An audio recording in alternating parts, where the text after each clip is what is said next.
नमस्कार, मी संपदा पाटील स्वागत सदनमध्ये तुमचं सगळ्यांचं खूप खूप स्वागत करते। आजची आपली रेसिपी आहे तंगडी कबाब। चला आता रेसिपीची सुरुवात करूया। इथे मी 3 ड्रमस्टिक घेतलेले आहेत। ड्रमस्टिक मॅरिनेट करण्यासाठी आपण इथे घेणार आहोत अर्धा कप दही।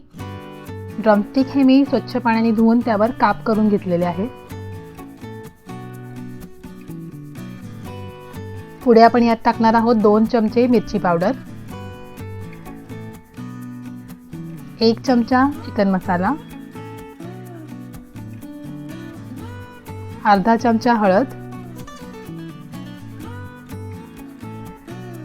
2 चमचे लिंबाचा रस,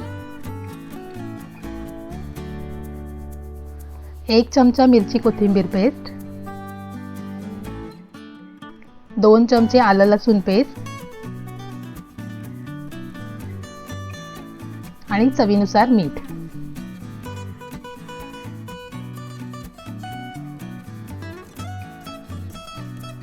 आता हा मसाला आपल्याला व्यवस्थित चिकनच्या तुकड्यांना सगळीकडे लावून घ्यायचा आहे।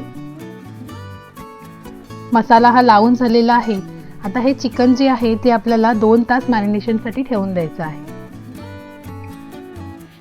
2 तास चिकन मॅरिनेट झालेलं आहे। आता आपण एका पॅन मध्ये तेल गरम करून घेऊया आणि त्या तेलामध्ये चिकनचे तुकडे फ्राय करण्यास ठेवून देऊया।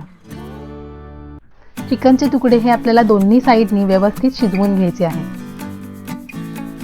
त्यासाठी 5-5 मिनिटांनी चिकन आपल्याला पलटवून घ्यायचे आहे। असे केल्यास चिकन हे दोन्ही बाजूंनी व्यवस्थित शिजेल।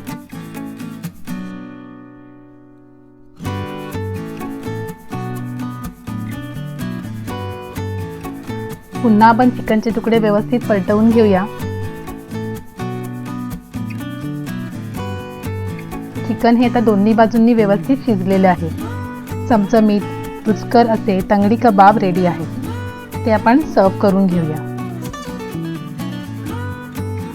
असे हॉटेल स्टाईल तंगडी कबाब तुम्ही आमची रेसिपी फॉलो करून घरीच्या घरी बनवू शकता। अशा अनेक रेसिपी बघण्यासाठी आपल्या चॅनलला लाईक आणि सबस्क्राईब करायला विसरू नका। धन्यवाद।